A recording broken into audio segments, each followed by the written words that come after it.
What's up, guys? It's Mr. Fit to Flourish, and welcome to the Fit to Flourish podcast. Today, we're going to be talking all about what are we talking about today? We're talking about how to master the art, okay? How to master the art of trading. So, trading is a lot to do with your own personal psychology, and it's about being in the abundance mindset, okay? So, this is going to be all about how to master the art. So, a lot of this comes from the psychology portion of Mark Douglas's book, Trading in the Zone. So a lot of it comes from that, and then there's also some outtakes from Al Brooks, reading price charts bar by bar, a lot of that stuff. Very good stuff. So if you want to just skip on reading Mark Douglas's book, because it's kind of too long for no reason, and then at the end he actually talks about the trading psychology, I recommend paying attention here. So psychology is basically, psychology and behavioral psychology more specifically is the greatest determinant of the success of a trader. A lot of the time, are you in that abundance mindset or are you in that lack mindset? Are you fearing? Are you relaxed when you're trading? So psychology is the relationship between your thoughts, emotions, and your behaviors. So your thoughts and emotions need to align with what you're actually doing and the trades you're actually taking. So to continue, there's 5 fundamental truths of trading. This comes straight from Mark Douglas's book. So anything can happen in trading. You don't need to know what's going to happen next in order to make money. So there's a random distribution between wins and losses for any given set of variables that define an edge. And this kind of reminds me of in The Wolf of Wall Street when Matthew McConaughey's like, nobody knows what's going to happen. It's a floozy, it's a doozy, it's a woozy. So there's a random distribution of wins and losses for any given set of variables, and that defines an edge. And what is an edge? So an edge is simply nothing more than an indication of a higher probability of one thing happening over another. So in this trading series, I'm going to be talking about different types of edge or different setups that you can use that might give you an edge when you're trading. So stay tuned. And then last but not least, every moment in the market is unique. So there are patterns, and a lot of setups come from patterns, but every moment's different, which is why sometimes your pattern or your setup might not work. Okay. And then to continue, there's 7 principles of consistency, and you need to follow these principles as a beginner trader, as a trader in general. Okay. So you objectively identify your edges. So you know what your setup is. You know when you're going to win, when you're likely to win. You predefine the risk of every trade, and you completely accept the risk, or you're willing to just let go of the trade. Okay. So don't put on that trade unless you know, or you accept the risk. You know, like, okay, I might lose all of this $100. I'm good. But if you put in like 10,000 and that's your life savings, and you're like not willing to let that go if you lose everything, then don't put on the trade. And then you act on your edges without reservation or hesitation. Meaning when you see that setup form, you're like, all right, I'm in. I'm not thinking about it. I'm putting it in because this is the play that I told myself I would take. And then number 5, I pay myself as the markets make money available to me.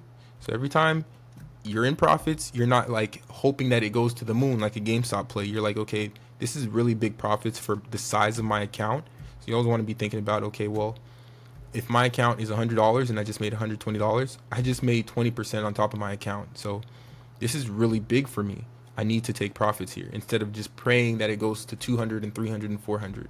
Okay.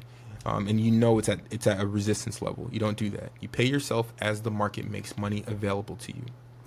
And then you continually monitor your susceptibility for making errors. Okay, so you're documenting, you're journaling, you're keeping a check on yourself. Okay, checking the thermometer, checking the temperature.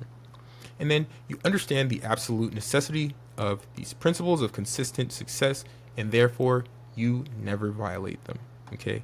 You never violate those rules. So that's really good stuff. Really good stuff.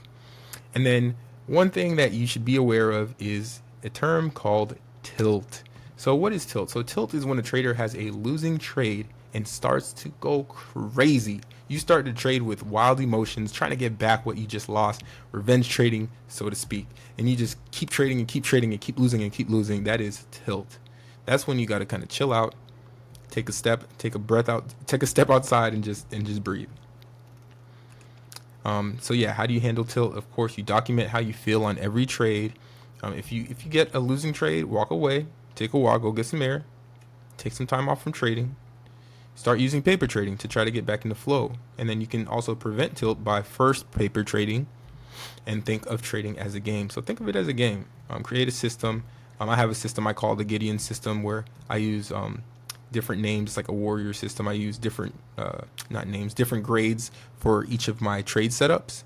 And it really allows you to just trade and with an indicator and no thinking. Like you have this indication of, hey, this is going to go in my favor. I'm just getting in. And it also allows me to increase or decrease my bet size based on the percent that I see that those setups work.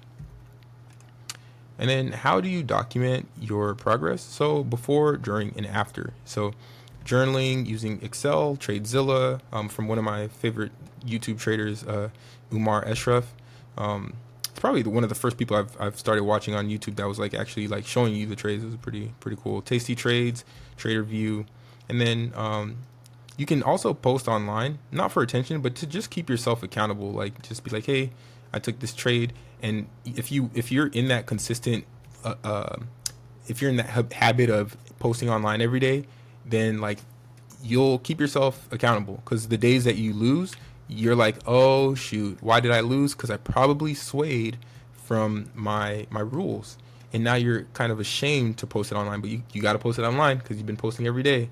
But it kind of keeps you in check. It keeps you in check. I know it's been keeping me in check because I'm like, I do not want any losing trades because I'm gonna have to show that thing. I'm gonna have to show it. So it's been keeping me very picky on the trades that I choose.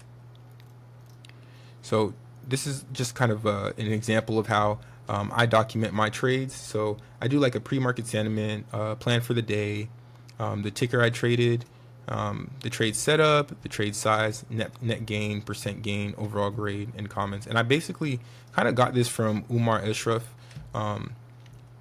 and how I saw how he was documenting his trades when he did his recaps. So I kind of got it from him, and I was like, yo, it looks really good.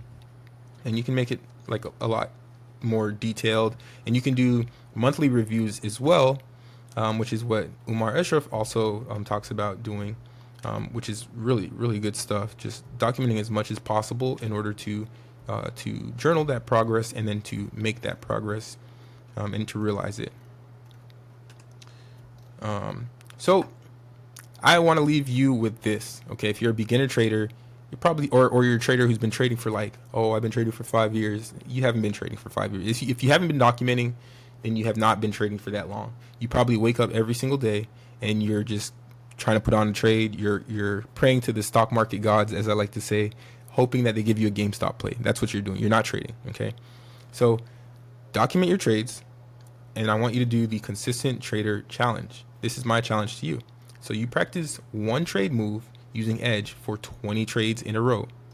So literally, it's just mechanical trading, and it takes away the emotion and it helps you become a disciplined trader. Okay, so this is literally what helped me after doing this challenge. I was like, whoa. So my problem was that in the beginning, when I started trading, I learned all these strategies and I just tried to do all of them instead of really honing in on what was actually helping me win. What was my winning plays?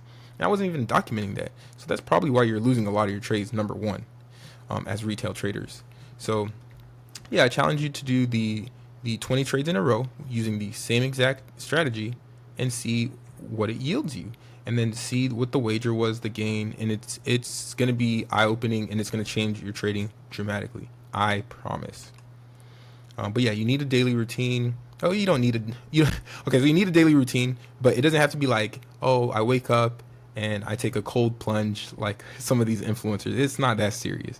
It's just something that gets you in the flow state, something that you can kind of identify as, okay, when I do this, then I usually win trades, or when I do this, I usually get ready to trade, like kind of like a football game, how you do warm-ups. So yeah, so that is the psychology portion of trading. If you guys have any questions, drop them in the comments. I hope this really helped you, but that 20 trades in a row, that 20 trader challenge, that's going to take you to the next level, I promise. So I hope you got a lot out of this, and I hope you guys have a great day and a great weekend. Stay fit to flourish. Good morning, welcome to the Fit to Flourish podcast. Let's talk wellness, finance, and